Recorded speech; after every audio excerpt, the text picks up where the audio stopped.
apa sebenarnya daya saing dari industri alat kesehatan dan laboratorium di Indonesia sendiri jika dibandingkan negara-negara lain? Tidak necessarily negara yang sudah advance ya, tapi negara-negara peer countries, mungkin Southeast Asian countries yang ada. Seperti apa daya saingnya dan mungkin menuju arah menjadi industri alat kesehatan menjadi juara gitu ya. Apa sih sebenarnya yang dibutuhkan? Mungkin Pak Randy terlebih dahulu.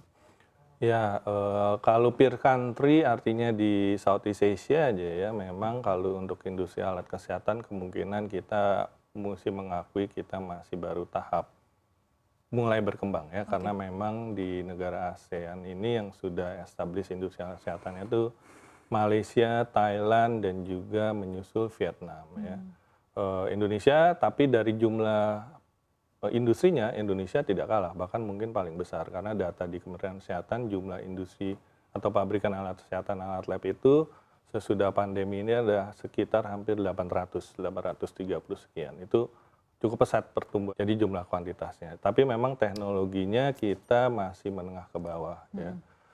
Kita harus menuju ke teknologi yang tinggi, akan tetapi memang itu adalah satu hal yang saya pikir tidak mungkin tidak bisa didapat karena dukungan dari pemerintah sangat positif ya. Sedikit saya Jadi optimis lagi tuh. Optimis lagi karena memang jangan lupa Indonesia ini berbeda dengan negara ASEAN lain, 70-80% market alat kesehatan alat labnya itu adalah market pemerintah, sisanya market swasta ya. Jadi memang pemerintah punya pegangan atau peranan penting untuk menumbuhkan industrinya. Bahkan kalau dalam konteks ini menurut kami tantangannya nih Pak Kartono, di tahun ini dan tahun depan bukan depresiasi. Barangkali kalau sampai pemilu 2 putaran dana pemerintah tersedot nggak ada dana untuk beli alat kesehatan. Jadi lebih kepada tahun politik nih yang Iya, lagi barangkali diperhatikan oleh para ya. pelaku Tapi industri mungkin alat itu di kesehatan. luar konteks hari ini. Nah Pak, silakan Pak. Mungkin daya saing, lalu juga kompetensi tenaga kerja. Kita pengen tahu sebenarnya ekosistemnya dan juga saat ini keadaannya seperti apa Pak? Ya, terima kasih. Jadi di dunia kesehatan itu kan kayak seperti piramida ya. Ada high end, ada medium, ada low end. High end itu apa sih? High end itu kayak CT scan, MRI, cobalt. Itu tentunya tidak bisa diproduksi di dalam negeri karena jumlah kuantitinya sangat kecil dan tidak ekonomis untuk kita produksi dalam negeri.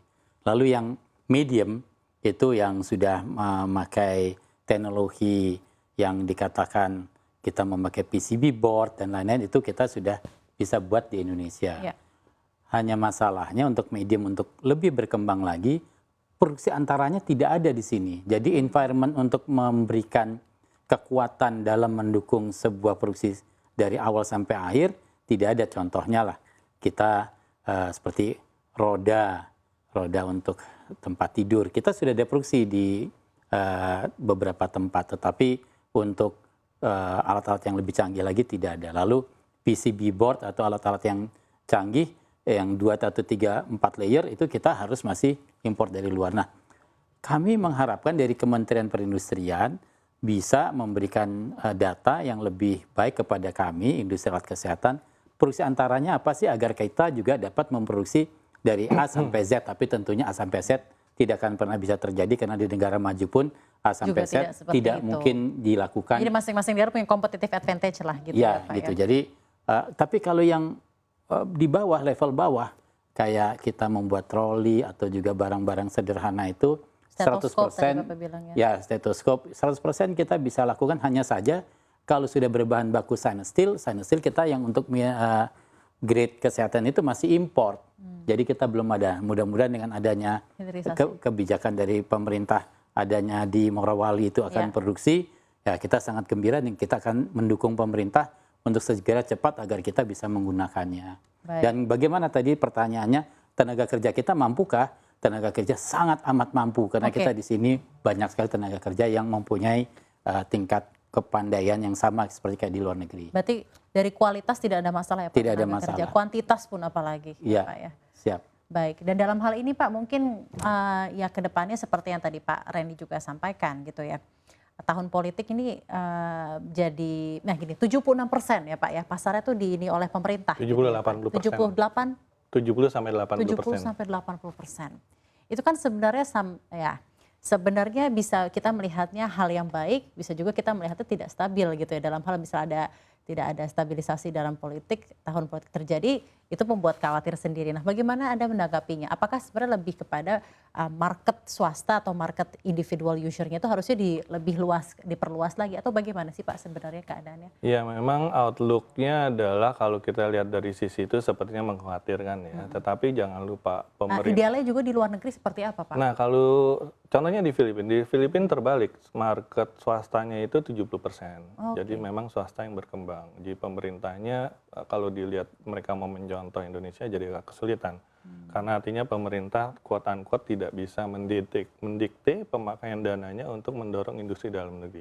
Dibandingkan dengan Indonesia, karena dananya yang pegang pemerintah, mereka bisa lakukan, oke ini duit saya harus bisa beli hanya produk dalam negeri. Makanya keluar Inpres 2 atau 2022 kemarin. Di mana produk-produk import pun dikatakan di freeze kalau sudah ada produk dalam negeri.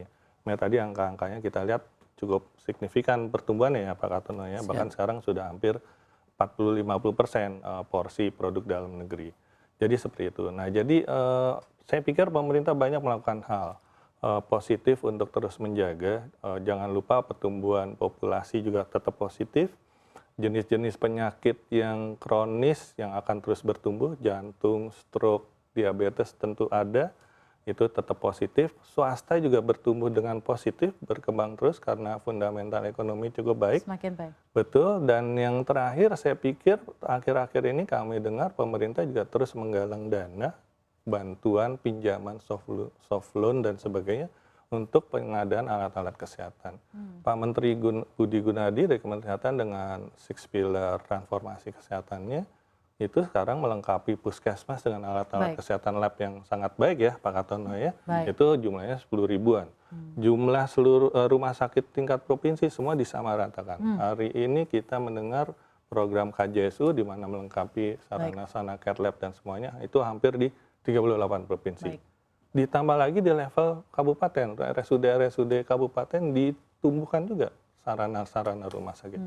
Sehingga memang kami sih sangat positif ya, outlook-nya sangat positif. Berarti itu ada yang diapresiasi ya Pak. Betul, ya, betul, dan mungkin betul. terakhir di diskusi kita sore hari ini, kedepannya apa yang dibutuhkan dari pemerintah selain dukungan-dukungan yang sudah ada, apa sih yang sebenarnya masih menjadi harapan dari pelaku industri kesehatan dan juga laboratorium di Indonesia, dukungan dari pemerintah, ekosistem apa yang dibutuhkan? Mungkin Pak Randy terlebih dahulu dan juga penutupnya Pak Katono, silahkan. Ya, kalau dari saya pertama tentu semua pihak harus konsisten ya. Jadi pembelajaran dari COVID kemarin itu sudah sangat jelas.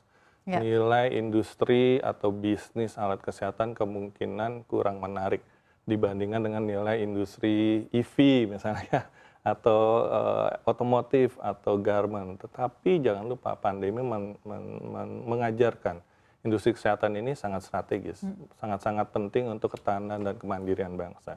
Sehingga memang momentum sesudah lewat pandemi tetap harus dijaga bahwa industri kesehatan perlu mendapatkan perhatian. Tadi dikatakan Pak Katono, semua lembaga kementerian barangkali tetap harus fokus pada peranannya untuk terus bantu industri alat kesehatan, ekosistem industri, bahan baku, komponen, lab-lab uji, rumah sakit untuk uji klinis ya, itu harus ada, harus terus ditumbuhkan ya. Kerjasama antara lembaga-lembaga pendidikan, perguruan tinggi, peneliti dengan industri harus ada. Triple helix, pentahelix terus harus dijaga. Belum lagi nanti marketnya harus dijaga. Kami pikir pemerintah dengan kondisi punya kemampuan untuk mendikte market dengan program freeze unfreeze itu satu hal yang positif, itu harus dijaga ya. BPJS juga harus terus dijalankan dengan baik sehingga memberikan kepastian market dan sebagainya. Saya kira itu dari saya.